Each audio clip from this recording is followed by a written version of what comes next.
तो very warm welcome to all of you students. आप सभी का एक बार फिर बहुत बहुत स्वागत है आपके अपने यूट्यूब चैनल जियोपॉल आईएएस के ऊपर। This is Shipra and this is your series the entire English medium series of Majid Hussain. Majid Hussain की किताब जो कि ज्योग्राफी में आपकी एक स्टैंडर्ड बुक है और आप इस बुक को इंटायरली कंप्लीट करते हैं सिविल सर्विसेज के एग्जाम को देने के लिए बिकॉज बिकॉज बिकॉज प्रिलिम्स और मेंस एनरिचमेंट आपका यहीं से आता है। कंटिन्यूअसली हम लोग ऐसे क्वेश्चन सॉल्व कर रहे हैं जैसे लास्ट लेक्चर में हमने पढ़ा था वोल्केनो। तो वोल्केनो भी पढ़ रहे थे and we have already seen volcano में कि जितने भी पीवाईक्यूज हमारे हमने देखे हैं यूपीपीसीएस के यूपीएससी के पूछे हुए पीवाईक्यूज प्रीलिम्स में या मेंस में, ये सारे के सारे क्वेश्चंस आप लगा सकते थे अगर आपने माजिद हुसैन पढ़ा होता तो। क्योंकि ये इंटायर जो सीरीज चल रही है एंड टू एंड, मैं कुछ भी एक्सटर्नल एक्स्ट्रा, वैसे तो वो बात अलग है कि करंट अफेयर्स इंटीग्रेट करके मैं आपको दे रही हूँ, बट एंड टू एंड हम माजिद हुसैन को कवर कर रहे हैं कंप्लीटली कॉम्प्रिहेंसिवली। तो इसीलिए आपके लिए इंपॉर्टेंट है। See a lot of times when I interact with students, जब डाउट सेशन होता है या फिर कुछ होता है offline, students they keep meeting me and they keep asking this one factor. ये पूछते हैं कि मैम ज्योग्राफी को कंप्लीट कैसे करना है, आप एकदम ए से लेकर के जेड तक की जर्नी बता दो, हम कर लेंगे। See, if you want to complete geography, there is no word as such complete geography, मतलब complete geography कुछ नहीं होता है, it is endless. The phenomena is endless, it is still happening. आज कुछ पढ़ लोगे, कल फिर दोबारा कुछ current affair. You have to be consistent, है ना? You have to meet your daily targets and you have to be consistent as long as you do not appear for the exam. तो आपको NCERT line by line religiously करना होगा। Not such that 6th से लेकर के 12th तक की NCERT मैंने आपको बोल दी और आप 6th क्लास की एनसीईआरटी में कहानी पढ़ रहे हो कि रामू स्कूल में बैठा हुआ था, फिर उसने श्याम को देखा। ये सब है उसमें, एनसीईआरटी में है, बट उसमें से क्या सेलेक्टिवली पिक करना है, this is something that we are doing it for you. ठीक है, not only of geography but of all the subjects, polity, history, economy, सबकी एनसीईआरटीज लाइन बाय लाइन तो चलो ठीक है, उसका जो असेसमेंट होता है, एनालिसिस होता है एनसीईआरटी का, उससे रिलेटेड टॉपिक्स जो पूछे गए हैं या जो पूछे, मतलब ए टू जेड एक कॉम्प्रिहेंसिव कवरेज जिसको कहते हैं ना, of NCERT we are providing you. मैंने भी अपना ज्योग्राफी का डाल रखा है, क्लास 6 का वन शॉट में डाल रखा है, आप उसको देखेंगे। क्लास 7th का recording is under the process, once it is done I will post it. ठीक है, तो सारे सब्जेक्ट्स का चल रहा है। तो the geography, how do you prepare, the मूल mantra is you start from NCERT and simultaneously अगर आपको ऐसा एक स्टैंडर्ड बुक का कवरेज मिल जाता है, you are rich. Because as you scroll down any platform ना, आप किसी भी प्लेटफॉर्म को भी स्क्रॉल डाउन करोगे, be it YouTube, be it whatever platforms that you have, online education, आपको कभी भी standard book end to and completion नहीं देगा, which is the reason why we are sticking to the topics of Majid Hussain. तो इसीलिए ये जो भी रिसोर्सेज आपको मिल रहे हैं, आई वुड होप कि आप इसका बेस्ट यूज करेंगे। ठीक है, तो एंड आई ऑल्सो होप कि आप रिवाइज करके इस क्लास में आए हो। So let us start the this class, this session. We will start it with geomorphology चल रहा है, आप जानते हैं। आज हमारा पार्ट 9th है एंड पार्ट 9th में, पार्ट 8th में हमने क्या पढ़ा था, वोल्केनो पढ़ा था। पार्ट 9th में will be studying about earthquakes. ठीक है, अर्थक्वेक्स के बारे में पढ़ेंगे, भूकंप के बारे में पढ़ेंगे। Moment when I am recording this lecture, this is what date is it today? Date तो थोड़ा not very good with dates, maybe 10, 11th of July it is 2025, and it's been yesterday that an earthquake of magnitude 4.9 has hit the Delhi NCR region, ये हरियाणा के आसपास का कहीं ये है। तो अभी भी अर्थक्वेक आया हुआ है, see it is recently, it has been in news and as far as you see this topic, earthquake, this is one evergreen topic that we continuously keep talking about. When you speak of earthquake, you always, ये सारा जो series चलता है ना, be it you if you are talking about the earthquakes, Nepal earthquake में आया था जो नेपाल काठमांडू earthquake 2015, जिसके शॉक्स यहाँ भारत में भी, यूपी में जो लोग रह रहे हैं, मैसिव डिस्ट्रक्शन मचाया था उसने।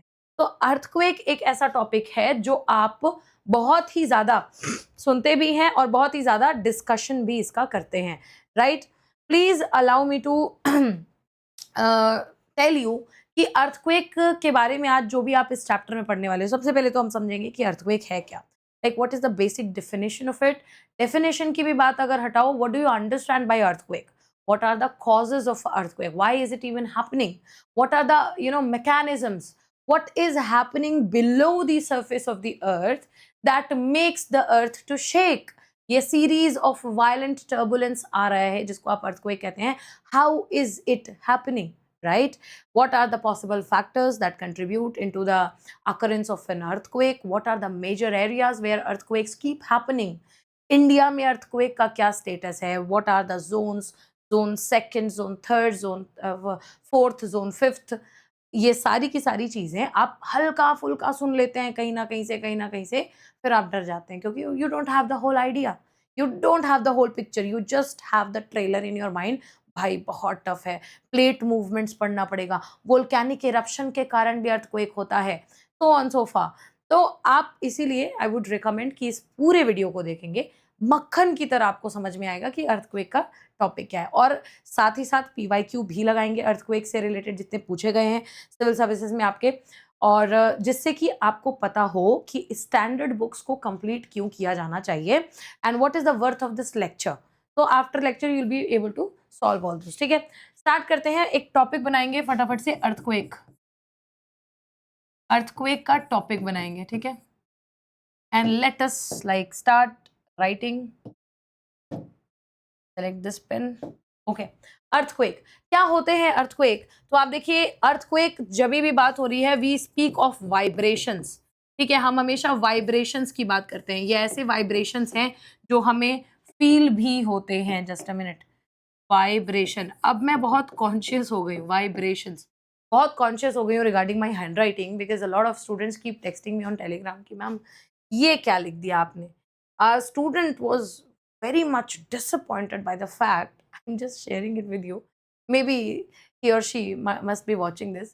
Student was very much disappointed with the fact that not yesterday, जो इसका एक पार्ट पहले वाले लेक्चर में I have written something like this, eruption का ये लिखा था. ठीक है, तो ऐसे स्पेलिंग मिस्टेक्स कभी कभी हो जाते हैं. You are speaking something else, thinking something else, writing something else, and then जब आप पढ़ा रहे हो तो आपको ये भी है कि कहीं कोई टॉपिक आपका छूटना नहीं चाहिए.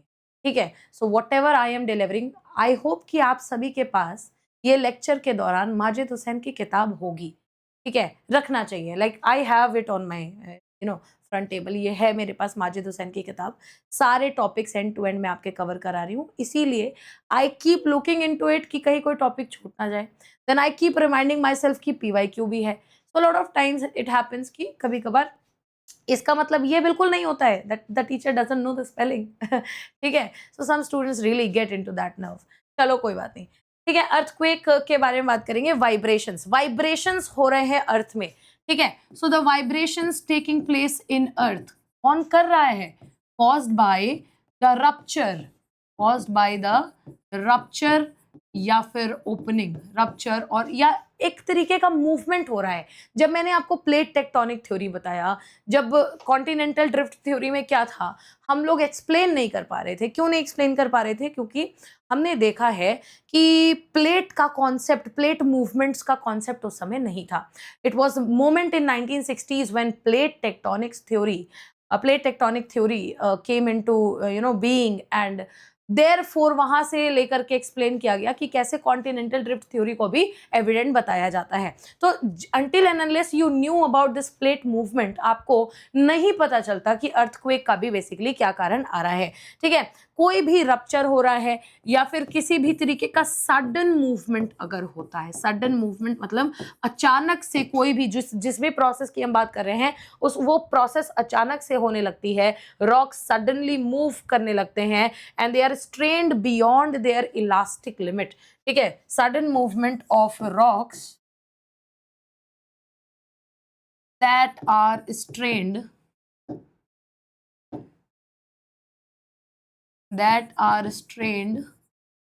beyond its strained beyond its elastic limit. ठीक है, देखो वाइब्रेशंस हो रहे हैं. अब सोचो क्या होता है. ये अर्थ का सरफेस है आपका, और इसके नीचे जो भी है, मैंने आपको खैर आज देखो, आज अर्थक्वेक है ना, हम सिस्मिक वेव्स के बारे में पढ़ेंगे, राइट। अर्थक्वेक में सिस्मिक वेव्स के बारे में पढ़ेंगे। ये जो सिस्मिक वेव्स जनरेट होती हैं, और सिस्मिक वेव्स क्या है, पी वेव्स हैं, एस वेव्स हैं, सरफेस वेव्स हैं। मैंने आपको ये तीनों वेव्स इंटायरली काफ़ी ज़्यादा लेंदी तौर तरीके से एक्सप्लेन करके पढ़ाया था। तो आई होप कि आप अगर रिवाइज कर रहे हैं, आपके लिए ये क्लास बहुत इजी येट बहुत इंपॉर्टेंट होने वाली है। If you are not revising it, I am sorry, थोड़ी सी प्रॉब्लम तो आपको हो जाएगी यहाँ पे, ठीक है। अर्थ सरफेस है, इसके नीचे क्या चल रहा है, प्लेट है, प्लेट के मूवमेंट्स हैं, रॉक्स, बड़े बड़े चट्टान आपको बड़े बड़े दिखेंगे। इन चट्टानों का, इन प्लेट्स का सडन मूवमेंट जो होता है, और आप सोचो एक ऐसा प्रेशर इन पे क्रिएट होता है, इनकी हर एक चीज की इलास्टिसिटी होती है ना। जैसे for example, do I have an razor right here, no, खैर मेरे पास कुछ और है, I keep showing this, okay. ये एक बहुत ही अच्छी बेकरी का एक प्लेट है, it is a paper plate, ठीक है। आप देखो इसको, if I would want to bend it, ये देखो, इसको ऐसे बेंड किया जा सकता है ना, ऐसे, इसकी इलास्टिक लिमिट है, ये ऐसे बेंड हो जाएगा, नो वरीज, फाइन। लेकिन अगर वही मैं इस मार्कर को, इस पेन को बेंड करना चाहूँ, इसकी इलास्टिक लिमिट अलाउ नहीं करेगी, राइट। इसकी इलास्टिक लिमिट यही है कि you just hold this pen, moment one when you start, you will start exerting pressure, unwanted pressure on it, it will break down, it will break off, ठीक है। तो eight the same time ये जो rocks हो रहे हैं, जिनके sudden movement आप देखते हो, they are strained beyond their elastic limit, और इनका इलास्टिक लिमिट बेसिकली ब्रेक किया जाता है, फॉल्ट होते हैं, रप्चर होता है, एक ओपनिंग होती है, and that causes a sudden movement, a vibration, a turbulence that you call earthquake. यानी कि अर्थक्वेक की अगर बात करें तो you can say that earthquake is a series of, अच्छा ये भी एक बहुत बड़ा टॉपिक है, it is a series of shocks. अब please understand, earthquake is a series, मतलब ऐसा नहीं है कि एक बार ऐसे ऐसे प्लेट मूवमेंट की वजह से ऐसे एक सरफेस हिल जाता है, शेक हो जाता है, that's it, no, it keeps on shaking for a good period of time, को सम सेकेंड्स, सम मिनट्स, ठीक है। तो ये जो सीरीज आ रहा है ट्रेमोर्स का, शॉक्स का, जो कि सडन रिलीज ऑफ प्रेशर से निकल करके आ रहे हैं, आप देखिए जो भी आपके एक्टिव फॉल्ट्स होते हैं, वहां से प्रेशर रिलीज होता है, ऐसी एरियाज जहाँ पे वोल्केनिक एक्टिविटी हो रही है, वहां से प्रेशर रिलीज होता है, and that pressure, that resulted pressure is what which is responsible to for creating earthquakes. So earthquake is a series of shocks or tremors, ठीक है, resulting from a sudden release, from a sudden release, please बहुत ध्यान से पढ़िएगा, क्योंकि इतना simple, जितना simple ये दिख रहा है, इतने सिंपल आपके प्रीलिम्स में क्वेश्चंस नहीं पूछे जाते हैं। प्रीलिम्स में it is all conceptual based, तो इसीलिए आपको कॉन्सेप्ट समझना पड़ेगा। From a sudden release of pressure, ठीक है, अलोंग द फॉल्ट लाइन्स और एट वोल्केनिक और एट वोल्केनिज्म प्लेस, ठीक है। आप देखोगे this is what you call earthquake, जहां पे आप देखिए अलोंग एक्टिव फॉल्ट्स आपके जो भी प्रेशर रिलीज हो रहे हैं इन द एरियाज, और एट द प्लेस, क्या लिखना है, एरिया लिखो, place more like over the earth surface, volcanic areas, ठीक है। तो ये कुछ ऐसी चीजें हैं जिनके कारण अर्थक्वेक हो रहा है। And what is exactly earthquake, अगर इसको अंडरलाइन करना हो तो a series of shocks and tremors, ठीक है, सडन रिलीज ऑफ प्रेशर, ठीक है, ये फॉल्ट लाइंस, ये वोल्केनिक एरियाज, ये कुछ कीवर्ड्स हैं जो आपका बेसिस फॉर्म करेंगे। वाइब्रेशंस ऑफ अर्थ, ठीक है, caused by the rupture, sudden movement of rocks that are strained beyond its elastic limit. तो ये कुछ कीवर्ड्स हैं जो आपका आंसर फ्रेम करेंगे whenever you are writing about it. यानी कि सडनली अगर अर्थ का क्रस्ट शेक करने लगता है, ट्रेम्बल करने लगता है, सडन शेकिंग और trembling of earth crust, why? Due to the pressure, due to the release of energy from the earth's interior. आप देखेंगे यूजुअली फॉल्ट लाइन से जो एनर्जी निकल करके आ रही है उसी को आप अर्थक्वेक बोलते हो। So we may also write this point that the shaking or trembling, the shaking or trembling of earth's crust, yeah, due to what? Due to the sudden energy release, sudden energy release हो रही है, ठीक है। और उसी वो energy release कहां से हो रही है? मेनली यूजुअली फ्रॉम फॉल्ट्स, ये फॉल्ट्स, इनको भ्रंश कहते हैं, ठीक है।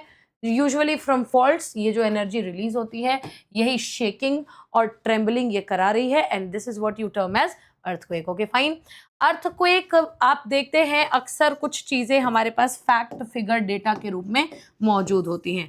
जैसे अर्थक्वेक 4.9 अभी बताया ना मैंने, ये मैग्नीट्यूड अर्थक्वेक का बताया जाता है। अर्थक्वेक्स मैग्नीट्यूड ये कैसे मेजर किया जाता है? So there is a scale that you call Richter scale, ठीक है। तो रिक्टर स्केल पे हम लोग क्या करते हैं? अर्थक्वेक का magnitude, earthquake's magnitude is estimated on Richter scale, that's it, ठीक है। Now apart from Richter scale, earthquake जो आया है वो कितनी इंटेंसिटी का आया है? What is the intensity, what is the impactfulness? तो ये जो इंटेंसिटी है, intensity of earthquake is estimated on Richard Mercalli scale, ठीक है, रिचर्ड मर्कली स्केल। ये कुछ स्केल्स हैं, मैं ये फैक्ट्स लिख रही हूं आपके लिए, प्लीज आप भी इसको नोट कर लेंगे, इसको भूलना नहीं है, ठीक है। ये जो वेव्स निकल करके आते हैं, इसको आप कहाँ पे, सिस्मिक वेव्स जिसको कहते हो आप, वेव्स ऑफ अर्थक्वेक, ठीक है, वेव्स ऑफ अर्थक्वेक, इनको कहाँ पे मेजर किया जाता है, इनको कहाँ पे एनालाइज किया जाता है? सिस्मोग्राफ से, ठीक है। सिस्मोग्राफ पे इनको मेजर किया जाता है। So these are three sort of technologies that are used when it comes to earthquake. आज के डेट में अगर आपको मैं बताऊं तो लगभग ये एस्टिमेटेड डेटा है कि अप्रोक्सीमेटली 5 लाख, ठीक है, प्लीज ध्यान दीजिएगा, अप्रोक्सीमेटली 5,01,150, ठीक है, अप्रोक्सीमेटली इतने अर्थक्वेक्स जो हैं देखे जाते हैं हर साल। अर्थक्वेक्स अर्थक्वेक्स अकर एवरी ईयर, हर साल। और इनमें से प्लीज ध्यान दीजिए, इनमें से भी 50,000 फील किए जाते हैं, 50,000 can be felt by us, जैसे कल हुआ है, ठीक है। and one can cause complete destruction। तो ये आपका complete destruction मतलब leaving nothing behind, be it human, be it infrastructure, be it anything, leaving nothing behind। so ये कुछ हमारे whereabouts हो जाते हैं about earthquake, ठीक है। अब earthquake को जब आप पढ़ोगे तो आपके पास कुछ टॉपिक्स आएंगे, ठीक है। टॉपिक्स जो भी आएंगे उनको थोड़ा सा अच्छी तरीके से समझने की कोशिश करते हैं। एक टॉपिक आपके पास आएगा फोकस, ठीक है, और एक टॉपिक आपके पास आएगा एपिसेंटर, ठीक है। फोकस और एपिसेंटर में क्या डिफरेंस है? Just a minute, already box बनाने का फीचर है, why to take that pen, right. चलो भाई, so yes we were saying कि क्या है, यहाँ फोकस है और एपिसेंटर है। आपने हमेशा से सुना होगा कि फोकस इस बार अर्थक्वेक का फोकस ये जगह नहीं ये जगह रहा, इस बार अर्थक्वेक का जो एपिसेंटर था वो ये जगह नहीं वो ये जगह रहा, ठीक है। तो आप जब भी whenever you are speaking of focus you always talk and epicenter, you always talk about earthquake। अगर स्पेसिफिकली मैं पहले फोकस की बात करूं तो फोकस वो जगह होती है जहां पे अर्थक्वेक जो होता है वो ओरिजिनेट करता है, ठीक है। द पॉइंट ऑफ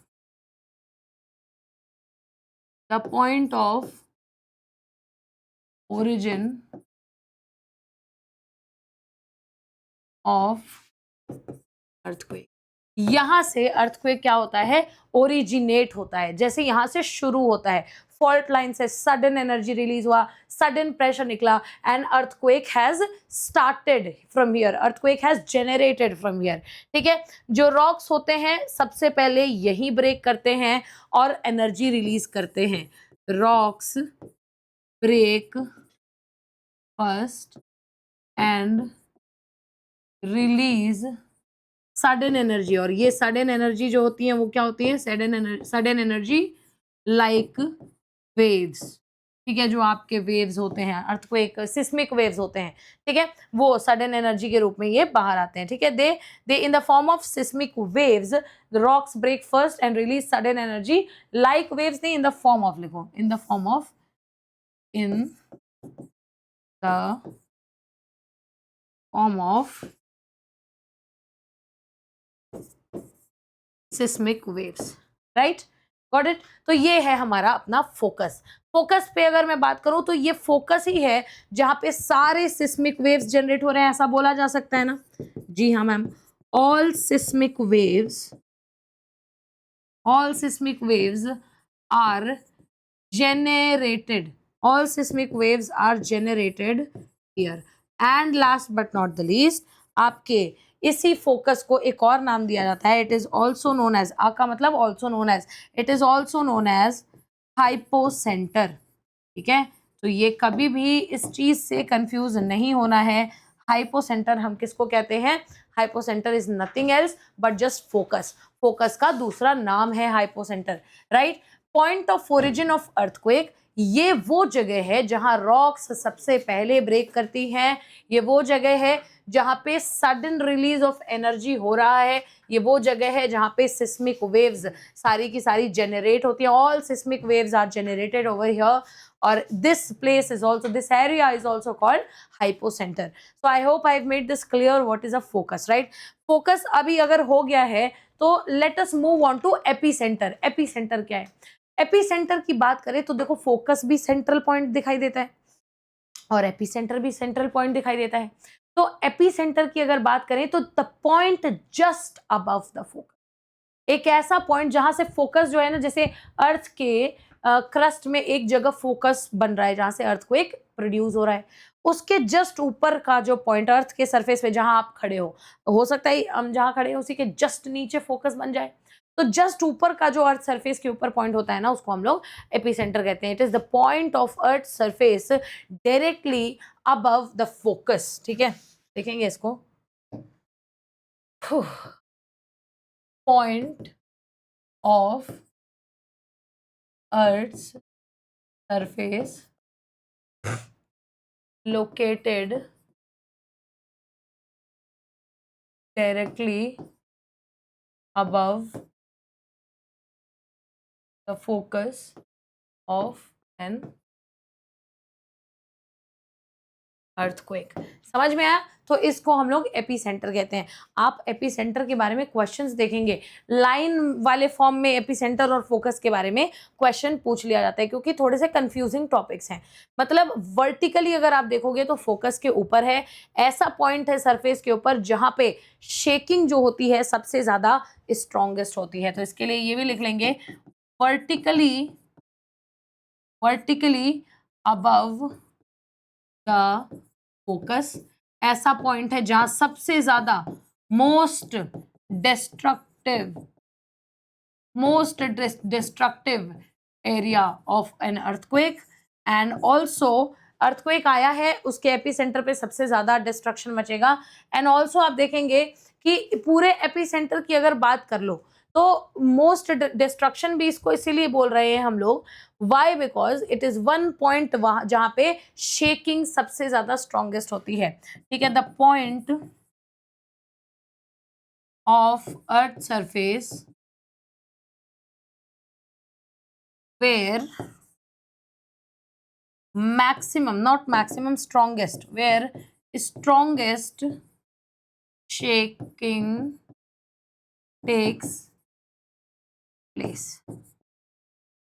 ठीक है, स्ट्रॉन्गेस्ट शेकिंग यहाँ पे होता है। तो आई होप आपको फोकस और एपिसेंटर का मतलब देन एंड हियर यहाँ पे समझ में आ गया होगा। ठीक है, चलते हैं बात करते हैं what are the causes of earthquakes. Earthquake जो आपका हो रहा है वो कैसे बेसिकली हो रहा है, what are the causes of earthquake. ठीक है, what are the causes of earthquake, क्या है कॉजेज भाई? तो कुछ मुख्य, वैसे तो बहुत सारे कारण हैं, ह्यूमन कारण भी बहुत ज्यादा, एंथ्रोपोजेनिक कारण बहुत बड़ा कारण है। एंथ्रोपोजेनिक मतलब it is something which is human made reason, वो तो है ही। बट कुछ मेजर रीजंस अगर आपको गिनाने हैं कि अर्थक्वेक कैसे हो रहा है, so we can start with the plate movements. जो भी आपके प्लेट मूवमेंट्स होते हैं, जो भी आपके प्लेट टेक्टोनिक्स होते हैं, प्लेट टेक्टोनिक्स या फिर मूवमेंट्स, प्लेट टेक्टोनिक्स या फिर movement being the very first case. ठीक है, ये सबसे पहला अर्थक्वेक का कारक है। अब देखो कैसे, ये मोस्ट कॉमन कॉज इसलिए भी कहा जाता है बिकॉज अर्थ क्रस्ट जो है आप देखेंगे मेजर और माइनर प्लेट से मिलकर के बना हुआ है। It is the most common factor behind earthquake. Earthquake को मैं ई क्यू लिख रही हूँ, ठीक है, आप अर्थक्वेक ही लिखेंगे। Most common factor behind EQs, ये जो आपको प्लेट टेक्टोनिक मूवमेंट्स दिखाई दे रहे हैं ये इसलिए भी इतना ज्यादा इंपॉर्टेंट हो जाते हैं बिकॉज अर्थ का क्रस्ट जो है आप जानते हैं मेजर माइनर प्लेट से मिलकर के बना हुआ है। धीरे धीरे डिकोड करेंगे इसको। Earth surface is made up of 7 major and several minor plates. ठीक है, यही प्लेट्स जब आपस में मूव करने लग जाएंगी, ठीक है, दिस प्लेट्स, ये जो अर्थ क्रस्ट बना हुआ है और ये जो प्लेट मूव करने लग जाएंगी, इनका पोजीशन स्टैटिक नहीं है, ये कंटिन्यूअसली मूव करती रहती हैं। ठीक है, positions of these plates is not static, एक जगह रुकी नहीं रहती हैं, but they move relatively to each other. ठीक है, एक दूसरे से रिलेटिवली, ये एक दूसरे की अपेक्षा रिलेटिवली ये बेसिकली मूव करते रहते हैं। Position of plates, they are not static, they constantly move relative to each other. ऐसे जो मूवमेंट्स हो रहे हैं प्लेट्स के बीच में, आप देखेंगे कि अर्थ का स्ट्रक्चर जो क्रिएट हो रहा है उसको अल्टर कर देते हैं, they alter the structure of earth. ठीक है, इसको ऐसे लिखना, such movements result in altering the such movements result in altering the structure of newly built structure। ठीक है, of movements result in altering the newly structure of, yes, ऐसे जो movements होते हैं अर्थ के स्ट्रक्चर, जैसे प्लेट मूव कर रहा है तो प्लेट जो होता है कन्वर्जेंट बाउंड्रीज अगर मूव कर रही है, डाइवर्जेंट बाउंड्रीज अगर मूव कर रही हैं तो वो एक तरीके का लैंडफॉर्म बना रहे हैं। But at the same time जब आप देख रहे हैं कि लैंडफॉर्म जो कि अर्थ का स्ट्रक्चर है जो कि उसको अल्टर करने, such movements result in altering the structure, मतलब हो सकता है कि वो पहाड़ के फॉर्मेशन में हो, but because of this trembling activity of earthquake ये बेसिकली सच मूवमेंट्स अल्टर कर देते हैं ऐसे बाकी के सारे newly structure of the earth को। ठीक है, प्लेट मूवमेंट्स की अगर बात करें तो प्लेट मूवमेंट्स में भी आपको पता है that there has only been one and the most major source की प्लेट्स जो आपके हैं जो मूव कर रहे हैं, अगर boundary along the boundaries move करते हैं तो these plate movements along the faults and the boundaries they cause earthquake। so you can say कि the plate movements around faults create ठीक है, एज सिंपल एज दैट। तो causes of earthquake में हम लोगों ने ये पढ़ा प्लेट टेक्टोनिक मूवमेंट का क्या हिसाब किताब है। ठीक है, अब आप प्लेट टेक्टोनिक मूवमेंट में ही अगर मैं आपको बता दूं तो यहाँ पे ये समझना इंपॉर्टेंट है कि प्लेट्स की बात की जा रही है। Oldest plate just a minute, ठीक है, ओल्डेस्ट प्लेट जो है हमारा, ठीक है, which is considered as the oldest plate of the world, जो शील्ड है, oldest plate namely shield plate, इसकी अगर हम बात कर दें तो ओल्डेस्ट प्लेट हो करके भी आप देखोगे the oldest part of plates were least susceptible to earthquakes. आप देखिए ये बहुत ही ज्यादा ओल्डेस्ट प्लेट्स जैसे कि for example shield are least susceptible to earthquake, यानी कि अर्थक्वेक आया है और अर्थक्वेक का सबसे ज्यादा असर आपको देखने के लिए मिलेगा, काफी ज्यादा असर आपको देखने के लिए ऐसे जगह पे मिलेगा जो बाउंड्री या फिर फॉल्ट लाइंस के आसपास अकर हो रहे हैं।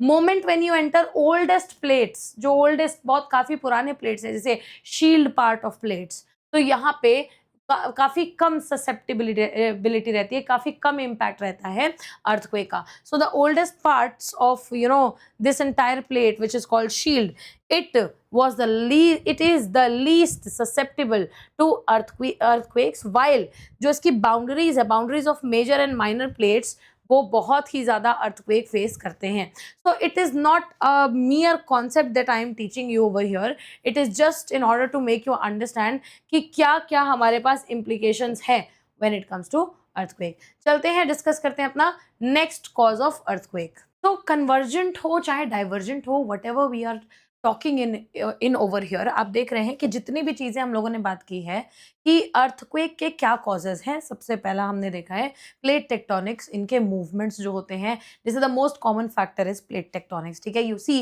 That the earth surface is made up of 7 major and several minor plates, और इनके जो पोजिशंस होते हैं वो स्टैटिक नहीं होते, दे कीप मूविंग। लेकिन मूविंग के साथ साथ मैंने आपको एक और बात बताई थी, ज्योग्राफी में एक लाइन होती है जो बहुत ही ज्यादा, मतलब आप समझो प्राइमरी लाइन होती है, a very primary line that says relative to each other. So whenever you are studying anything, any simple concept in geography, आपको मैंने HTS और GTS का भी कॉन्सेप्ट बताया था, human time scale, geological time scale, तो इसमें भी मैंने आपको बताया था कि it is that this entire primary thing that you are watching कि relative to each other इतना ज्यादा इंपॉर्टेंट हो जाता है ना, कि मूवमेंट में भी आप देखोगे कि ये जो प्लेट्स हैं एक दूसरे से कंपैरेटिवली चल रहे होते हैं, मूव कर रहे होते हैं। ठीक है, such movements result in altering the newly structure of earth. And also आप देखेंगे प्लेट्स में भी, जैसे 7 मेजर और सेवरल माइनर्स मैंने आपको बताया, सबसे प्राचीन जो प्लेट्स होते हैं ना, जो mainly shield plates, they are least susceptible, यानी इनके ऊपर अर्थक्वेक का ज्यादा प्रभाव नहीं पड़ता है। ठीक है, while the plate boundaries along the fault lines face massive earthquake। ठीक है, face massive earthquake, as simple as this। ठीक है, तो ये एक हमारे पास कॉजेज में हमारे पास सबसे पहला है। ठीक है, the earth boundaries of major and minor plates, ये जो प्लेट बाउंड्रीज है ना along the fault lines of major and minor plates, यहाँ सबसे ज्यादा आपको अर्थक्वेक देखने के लिए। ठीक है, चलते हैं, और दूसरा कॉज क्या है? अच्छा, प्लेट टेक्टोनिक्स हो गया, दूसरा टॉपिक डालते हैं, नॉट टॉपिक, दूसरा कॉज डालते हैं, वोल्केनिक इरप्शन। ज्वालामुखी से जो इरप्शन हो रहा है उसको भी हम one of the major reason बता रहे हैं। One of the major reasons क्यों बता रहे हैं? क्योंकि देखो, आई हैव मेंशन, हम लोगों ने पैसिफिक रिंग ऑफ फायर के बारे में बात किया था, हम लोग इससे पहले पार्ट 8 में बात करके आए हुए हैं वोल्केनिक इरप्शन की। A lot of times you see volcanic eruption is strictly associated with the movements of plates. Plate move कर रहे हैं, वोल्केनोज बन रहे हैं, at the same time volcanic eruption is also taking place. They can be quiet, they can be peaceful, they can be explosive, they can be effusive. मैंने ये सारी चीजें आपको बताई थी। Whenever we are speaking of volcanic eruption, ऐसे earthquakes जो कि राइजिंग मैग्मा के प्रेशर की वजह से क्रिएट होते हैं, हैं, ठीक है, वोल्केनोज के अंदर, उनको आप कहते हो they are caused because of volcanic eruption. So earthquakes, लिखेंगे इसको, earthquakes that are caused, earthquakes that are caused due to rising magma pressure, rising magma pressure, magma rise करेगा ना मेंटल एस्थेनोस्फेयर से, वो प्रेशर जो क्रिएट करके देगा in the volcanoes, it will create an earthquake, ठीक है। तो volcanic eruption is also one of the reasons. ऐसे अर्थक्वेक्स जो होते हैं वो प्लेट मूवमेंट्स हो गया, गैस एक्सप्लोजन हो गया, अपडोमिंग हो गई, रॉक फ्रैक्चर हो गया, वोल्केनिक स्ट्रक्चर में क्रैक या फिशरिंग हो गई, ये इन सब कारणों से ऐसे अर्थक्वेक्स आते हैं, ठीक है। सो मेनली ड्यू टू अपडोमिंग, ठीक है, रॉक फ्रैक्चर, ठीक है, वोल्केनिक स्ट्रक्चर फिशरिंग, वोल्केनिक स्ट्रक्चर फिशरिंग, फिशरिंग मतलब क्रैकिंग, ठीक है, गैस एक्सप्लोजन की वजह से हो सकता है, gas explosion and so on, ठीक है। अगर वोल्केनो में ये सब फिनोमेना आपको देखने के लिए मिल रहा है, it can directly hit an earthquake, ठीक है।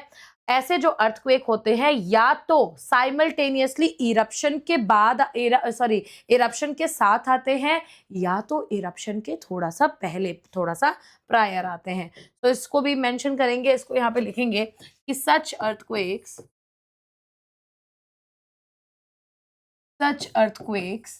ईदर, ठीक है, या तो अर्थक्वेक के इरप्शन के साथ आते हैं, सच अर्थक्वेक्स ईदर कम क्या है, either occur simultaneously with eruption, ठीक है, इरप्शन हो रहा है, अर्थक्वेक भी आया हुआ है, ठीक है, और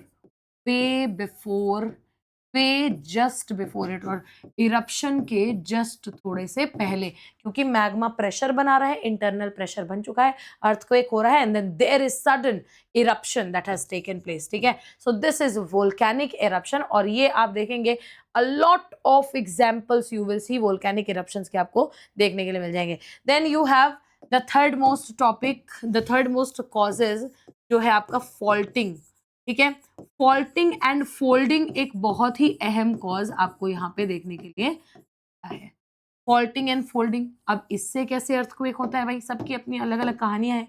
फॉल्टिंग एंड फोल्डिंग जो आप यहाँ देख रहे हैं, ये कॉम्प्रेशन, और आप सोचो जैसे रॉक्स के ऊपर कंप्रेस करोगे ना, इसकी इलास्टिसिटी बेसिकली टूटने लगेगी ना, फ्रैक्चर ऑफ जब रॉक्स होने लगता है, फॉल्टिंग होने लगता है, फोल्डिंग होने लगती है, तो उसको आप कहते हो फॉल्टिंग एंड फोल्डिंग की वजह से अर्थक्वेक आ रहा है। आपको मैं बता दूं कि जो भी कॉम्प्रेशनल फोर्सेस होते हैं उनके कारण रॉक्स जब फोल्ड होने लगते हैं, ठीक है, कंप्रेशन या फिर compressional forces cause folding of rocks, ठीक है, फोल्डिंग ऑफ रॉक्स, और ऐसे प्रेशर जब फोल्डिंग ऑफ रॉक्स होना स्टार्ट हो जाता है, rocks start folding, it leads to earthquake. For example California में आप देखेंगे सैन एंड्रियास फॉल्ट है, ठीक है। आपको मैं बता दूं, इट leads to earthquake, ठीक है। Let me tell you, for example, San Andreas fault. San Andreas fault is in California,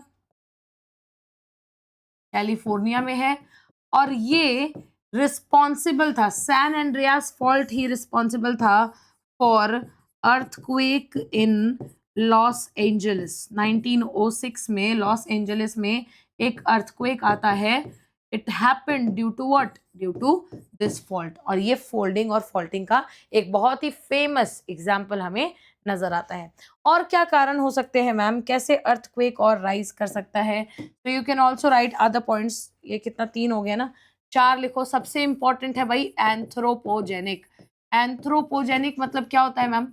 ऐसी चीजें जो ह्यूमन मेड हो, ठीक है, मानव के द्वारा क्या ऐसा प्रकृति में छेड़छाड़ किया जा रहा है। जैसे आपको भली बात ही एक एग्जांपल अगर मैं बता दूं, हूवर डैम का एग्जांपल, ठीक है, हूवर डैम कंस्ट्रक्ट हो रहा था, या फिर कोयना वाटर रिजर्वर जब कंस्ट्रक्ट हो रहा था, आपने देखा है कि it came with an earthquake.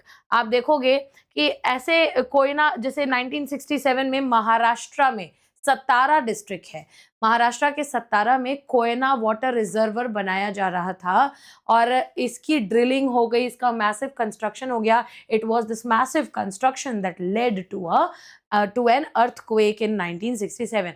हालांकि ये रिजर्वर बन करके तैयार हो गया है already in 1962, but the earthquake is coming in 1967, occurring in 1967 was an after effect of anthropogenic factors, human induced factors। आप देखिए कैसे कैसे होता है, ह्यूमन ओवर इंटरैक्शन जब करने लगते हैं नेचर के साथ तो ये बहुत बड़ा एक कारक हो जाता है। Please right, human over interaction with nature causes massive disturbances। Majority of the times ये मैसिव डिस्टर्बेंसेस आज के मॉडर्न एरा में आपको क्रिएट होते हुए दिखेगा, where in the region is anthropogenic. आपको इसमें क्या क्या देखने के लिए मिल सकता है, जैसे रिजर्वर इंड्यूस्ड डैम्स, ऐसे डैम्स जिसमें रिजर्वर्स भी इंड्यूस्ड किए गए हैं, ठीक है, माइनिंग के लिए एक्सप्लोजन किया जाना, माइनिंग एक्सप्लोजन, ठीक है, उसके अलावा एक्सप्लोजन, न्यूक्लियर टेस्टिंग किया जाना, ठीक है, न्यूक्लियर टेस्टिंग किया जाना। उसके अलावा बहुत सारे ऐसे कारक हैं जो कि आपके अर्थ क्रस्ट को इफेक्ट करते हैं, जैसे डीप वेल ड्रिलिंग, बहुत ही ज्यादा जमीन के अंदर जब ड्रिलिंग होने लग रही है तो डीप वेल ड्रिलिंग उसको भी एक कारण बताएंगे। तो ये सब क्या है, ये सब ह्यूमन मेड फैक्टर्स हैं, ये ह्यूमन इंड्यूस्ड फैक्टर्स हैं। और आप देखेंगे for example, I am already telling you, due to Koyna reservoir construction आपको दिखेगा अर्थक्वेक, आपको earthquake a lot of times you will see earthquakes like this। for example, आप यहाँ पे मेंशन कर लीजिए, दो एग्जाम्पल है हमारे पास, कोयना अर्थक्वेक इन 1967, ये कोयना अर्थक्वेक हो गया, and then you have Hoover dam earthquake 1935। ये कैसे हुआ था, ये जो डैम है ये हूवर डैम का कंस्ट्रक्शन हुआ और इस कंस्ट्रक्शन की वजह से, डीप ड्रिलिंग की वजह से और बाकी सारी चीजें एक्सप्लोजन की वजह से ये अर्थक्वेक। एंड कोयना में this is Satara district of Maharashtra where Koyna reservoir was being built and it was built in 1962। इसी के आफ्टर शॉक्स आप देख रहे हैं, आफ्टर इफेक्ट्स आप देख रहे हैं कि आप in the after maths of this construction Koyna earthquake shook the entire land in 1967।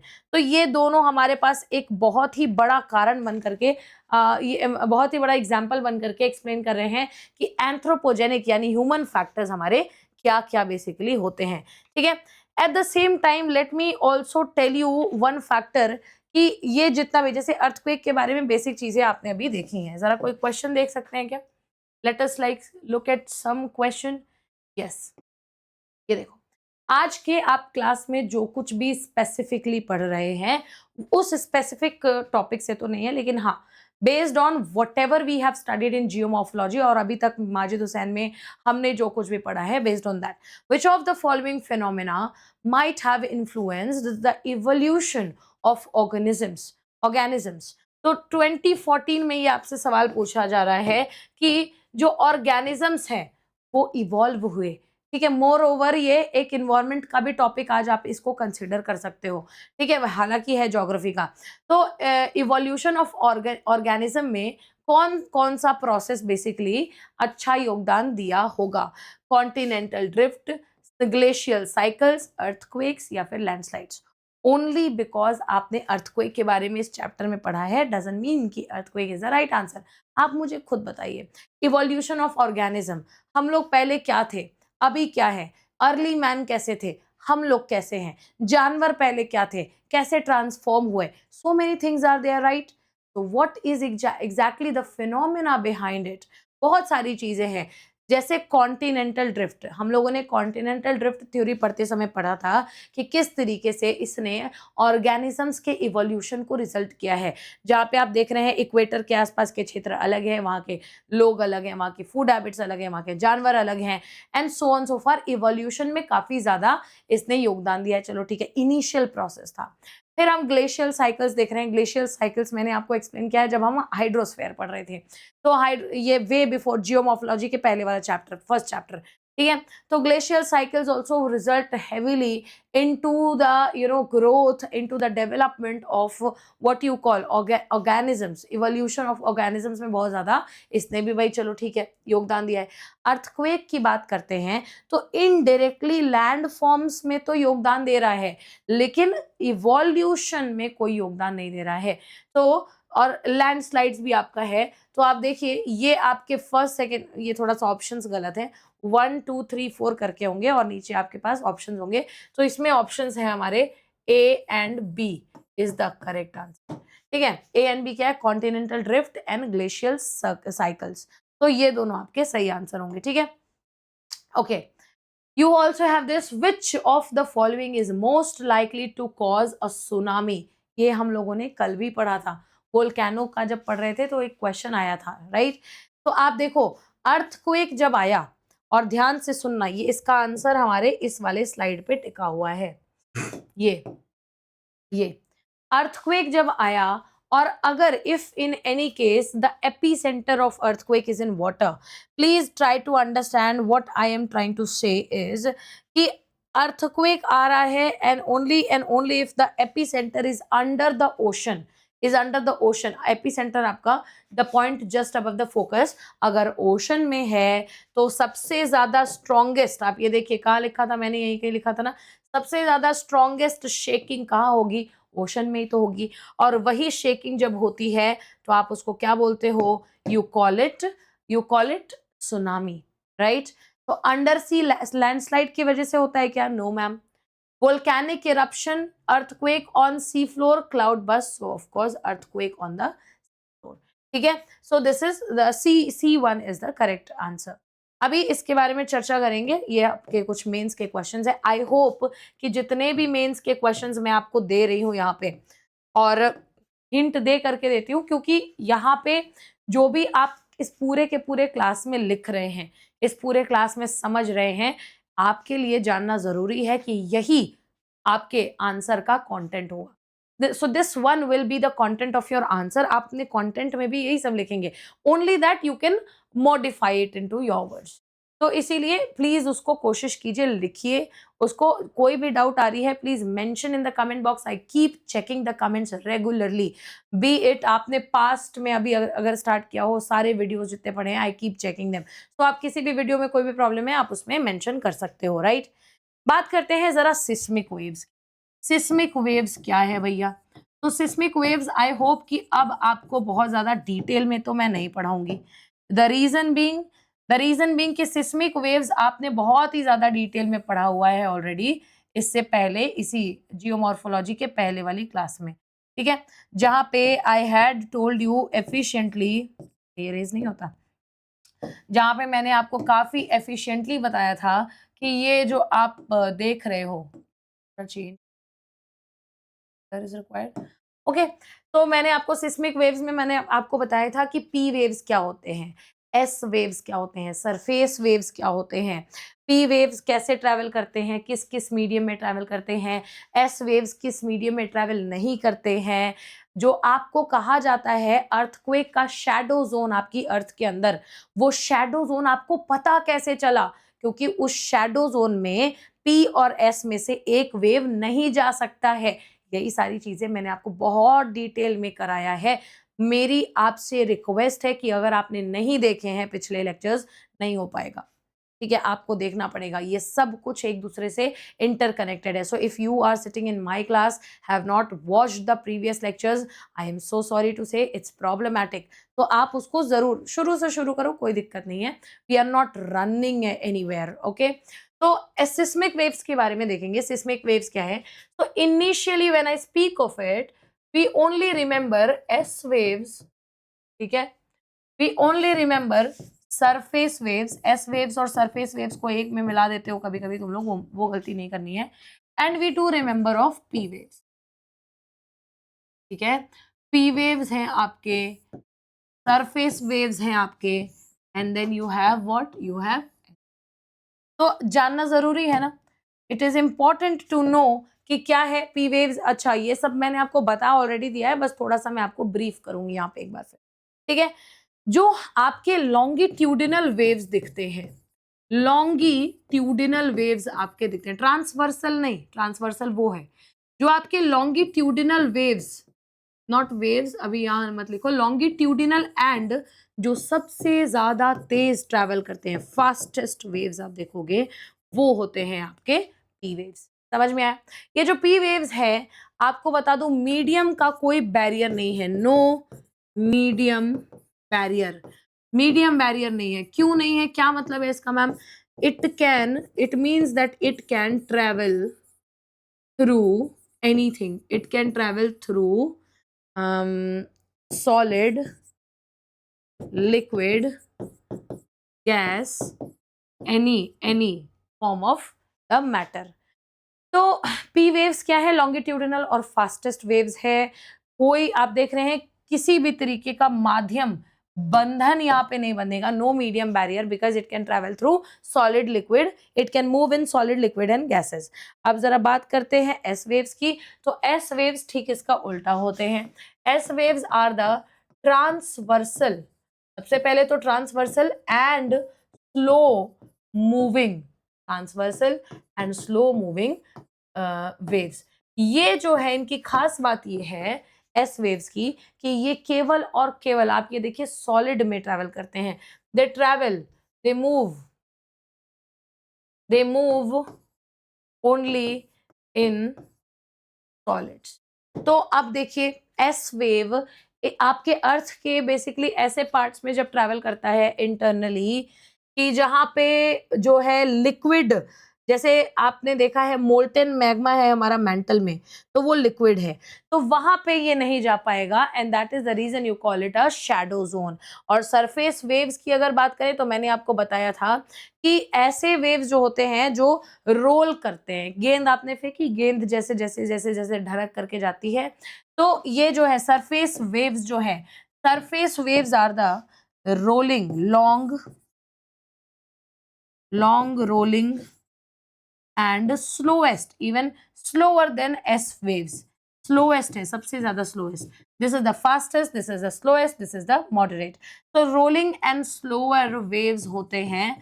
और आप सबसे ज्यादा डिस्ट्रक्शन, ठीक है, मोस्ट डिस्ट्रक्टिव वेव्स यही होते हैं. सबसे ज्यादा तबाही, सबसे ज्यादा डिस्ट्रक्शन आपके ये सरफेस वेव्स ही बनाते हैं. ठीक है, please understand a basic factor कि आपने अर्थक्वेक में जितना भी कुछ देखा है, whatever is the case with the earthquakes that you see, यहाँ पे आपके इंडिया के पर्सपेक्टिव में भी अर्थक्वेक का जानना जरूरी है. While if I talk about India, तो इंडिया में भी अर्थक्वेक के जोन्स हैं. ठीक है, तो अर्थक्वेक का जोन क्या है इंडिया में? खैर, अभी तो आप ये देख रहे हैं ओवरऑल अर्थक्वेक के मैकेनिज्म्स क्या हैं. Let us jump on to the fact file पे जरा आप थोड़ा चलते हैं towards the last phase of the class. ठीक है, अर्थक्वेक जोन्स इन इंडिया. ठीक है, ये जरा देखते हैं अर्थक्वेक जोन क्या है. अब आप भारत में देखेंगे, सब लोग कहते हैं 4 जोन है, लेकिन लिखते तो आप 5 हो. तो क्या है भाई इसका माजरा? India is divided into 4 zones. ठीक है, बेस्ड ऑन द, ये जो खतरा होता है, based on the level of destruction, based on all of these things, India is divided into 4 zones. ये जो 4 जोन है ये शुरुआत ही होते हैं आपके जोन 2 से लेकर के जोन 5 तक। इसीलिए जोन 5 लिखा जाता है तो आप कहते हो कि 5 जोन से, नहीं 4 ही है। जोन 1 जो है आपका, अभी मैं आपको लिखाऊंगी, रिटायर कर दिया गया था उसको।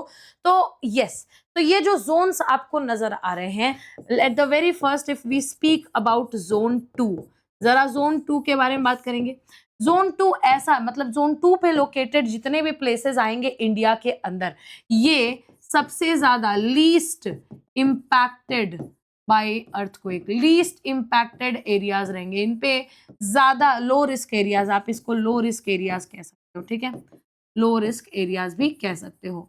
ये ऐसे बेसिकली आपको दिखाई देंगे जोन्स जहाँ पे जब अर्थक्वेक आता है कहीं पे, तो यहाँ पे काफी ज्यादा फील, काफी ज्यादा क्या, बिल्कुल फील नहीं होता है। There is no risk, there is no risk of life loss, of structural damage or of whatever, ठीक है। At the same time when we speak of zone 3, जरा जोन 3 के बारे में देखेंगे। जोन 3 में आपके कुछ स्टेट्स, जैसे कि आपका केरला आ जाता है, there are n numbers of states into it. Kerala आ गया, गोवा है, ठीक है, कुछ पार्ट्स हैं आपके, parts of Rajasthan, okay, and then you have Madhya Pradesh also, MP also, ठीक है। ये जोन 3 में आते हैं। आई होप आपको समझ में आ रहा होगा। जोन 2 से थोड़े से खतरनाक होते हैं, लेकिन आगे वाले जोन से ज्यादा खतरनाक नहीं होते हैं। And then you have zone 4, ठीक है। Zone 4 is the third zone, हमेशा इससे कंफ्यूज नहीं होना है।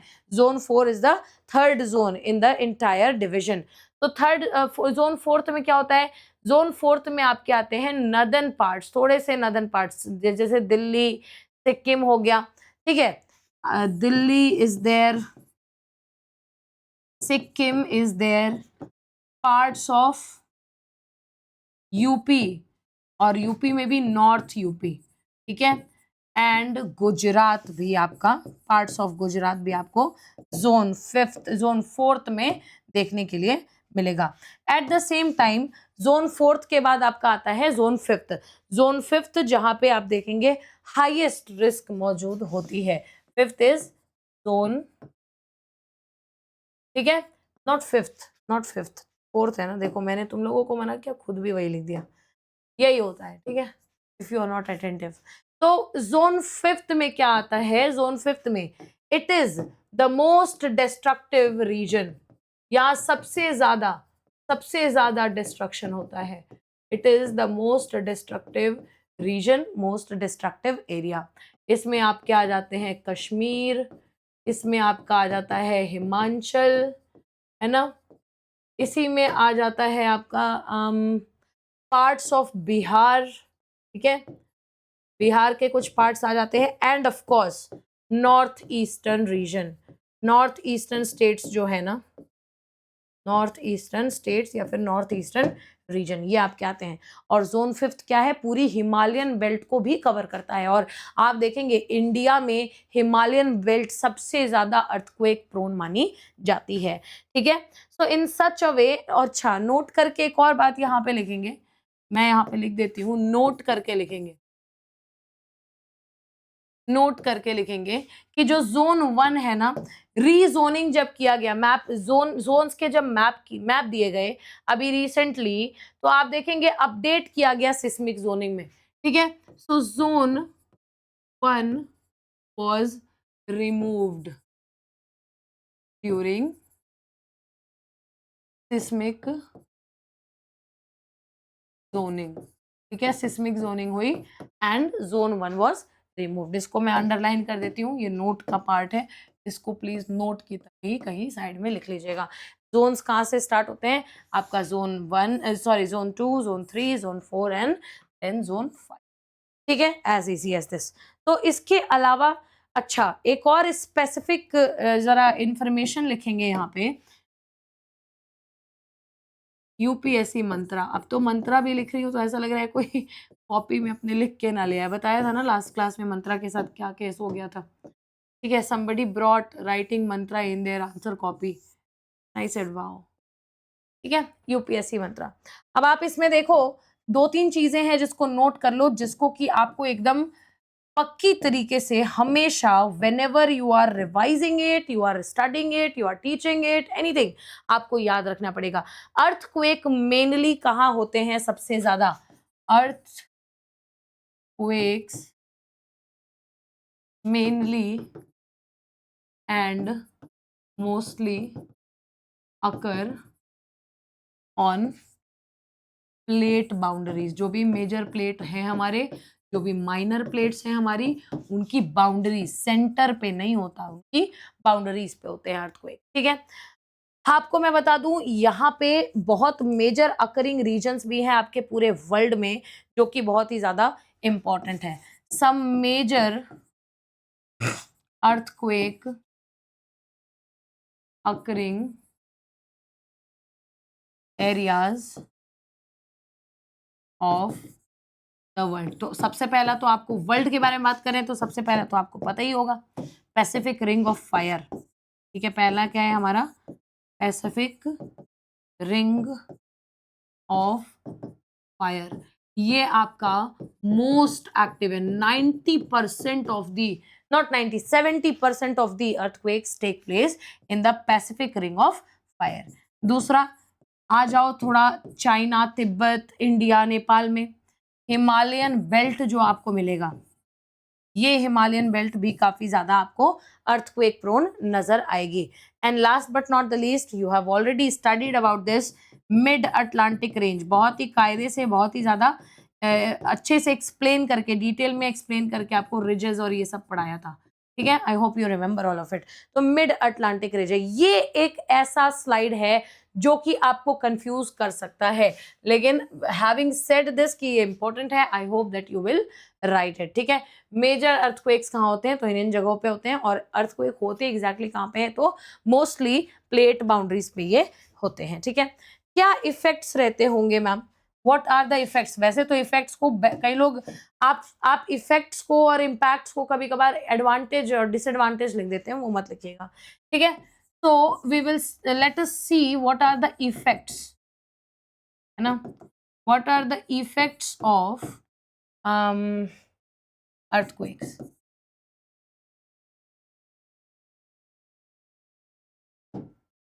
What are the effects of earthquake?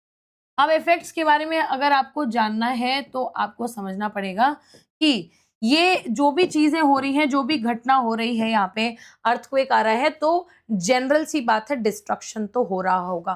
ठीक है, यही जब डिस्ट्रक्शन होता है तो ह्यूमन लाइफ लॉस होता है। ठीक है, ह्यूमन लाइफ लॉस तो सबसे पहला कारण है जो हम देख रहे हैं यहाँ पे। देन आप देखेंगे ग्राउंड सरफेस भी डिफॉर्म होता है, deforming of ground surface. Ground surface थोड़ा सा अंदर चला जाएगा, डिफॉर्म होने लग जाएगा। ठीक है, ये काफी जियोलॉजिकल एक इफेक्ट दिखा रहा है आपको। देन यू सी, आप देखेंगे ह्यूमन लाइफ एंड, अच्छा, human life loss and life stock destruction. मतलब न सिर्फ इंसानों को बल्कि लाइव स्टॉक्स को, जानवरों को, पालतू जानवरों को भी इससे काफी ज्यादा बेसिकली नुकसान पहुंचता है। जो भी डैमेज, जो भी डिस्ट्रक्शन होता है, ह्यूमन एस्टैब्लिशमेंट का होता है, रेलवे लाइंस का होता है, वो अलग है ही। ठीक है, damage to human establishment, damage to human establishment, establishments like railways, ठीक है, रोडवेज,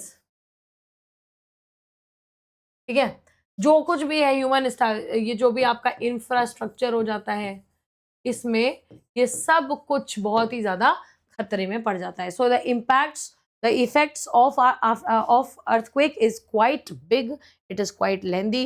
जो roads, bridges और आपके buildings ये सब है। अच्छा, it also causes tsunami, ठीक है, it also causes tsunami, अभी आपने देखा भी है, ठीक है, क्वेश्चन में। but only and only if the epicenter of earthquake is under water, is under water या फिर under ocean कह, तो वहां पे से क्या होगा, वहां पे अगर अर्थक्वेक आता है तो सुनामी आएगी। You can also right landslides, ठीक है, लैंडस्लाइड्स भी आते हैं, बहुत भयंकर तरीके से आते हैं, ठीक है। This is the effect of earthquake as such. तो ये आपको ये सारी चीजें आपका जान लेना बहुत ही ज्यादा इंपॉर्टेंट है। One more reason why I am telling you so many diverse topics is because आज के डेट में आप देखिए हमें इन्वायरमेंट इकोलॉजी, ज्योग्राफी और डिजास्टर मैनेजमेंट, इन तीनों में मैं आपको बता रही हूँ थोड़ी सी चीजें मिक्सअप दिखाई देती हैं।